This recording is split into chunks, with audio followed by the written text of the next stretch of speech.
good to get out here and get the younger guys that haven't got a lot of playing time nor practice time in our schemes. You know, the guys that do a lot of the scout team work, some of our stuff today.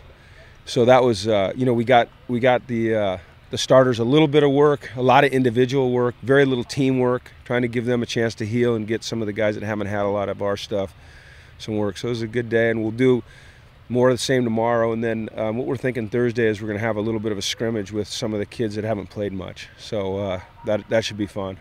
I actually got that idea from one of the Pac-12 coaches. I asked him what they do during the bye week. He said on Thursday they have a young guys scrimmage.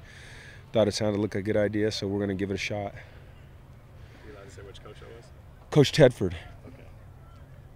And I should listen to him because he whooped my butt.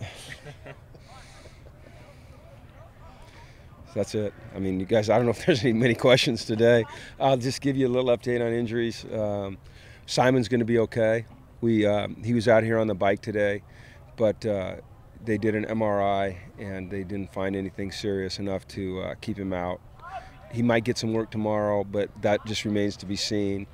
Marcus Rios was out on the bike today. He didn't practice. He's been having these sinus flare-ups that are really troublesome to him. He can't sleep, he gets migraines, so we're trying to figure out a way to get that under control.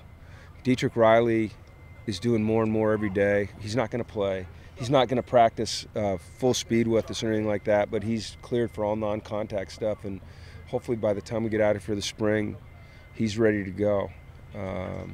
Isaiah Bowen seems to be making progress. Torian had the procedure this morning. Remember we were talking about the heart procedure that he was going to have during training camp? He had it this morning, so he won't be with us this week practicing, but he'll be fine for the Arizona State game. He'll be back out next week for practice. I think that's it. So, you know, we're in pretty good health. Are you guys pretty excited about Thursday? I haven't told them yet. So when they read your articles and click onto the websites, that's the first time they'll see it. But I think they'll enjoy it. You know, we just have to make sure that it's serious and it's safe. So, but it'll be good for them to just, you know, be able to play some real football and not have to go off a card and a script, you know, and simulate somebody else. Just be able to go out and play. So. How much coaching up does Devin Fuller need at this point, having never played receiver? Lots, and he gets it every play, but he's making real progress. You know, every day he does. But I think this week's really good for him because this week's not about game planning. It's just about our stuff. So the fundamentals and the concepts and, you know, the way we run routes and the timing and all that. So I think this is a really important week for him, and he should make some, you know, significant progress. He's going to get a lot of repetitions.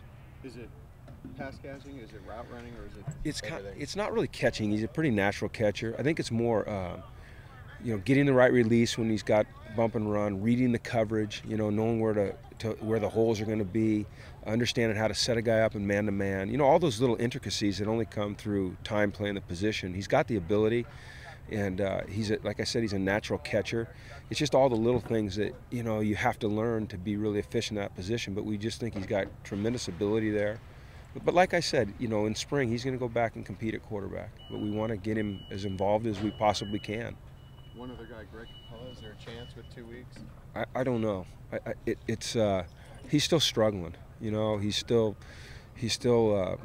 his impact testing, which is the concussion testing. He's still symptomatic to a certain degree, and you know, given his history starting in camp, I just think we really have to make sure that he is beyond okay before we put him back out here. We're just not going to it's just not worth it. So I don't think so. You know, I don't think so. I'd be surprised if it wasn't a few more weeks.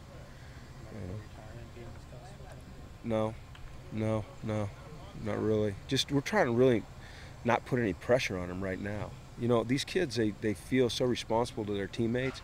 They feel like Greg. When I talk to Greg, he feels like he's letting his team down by not being out here, and he's not.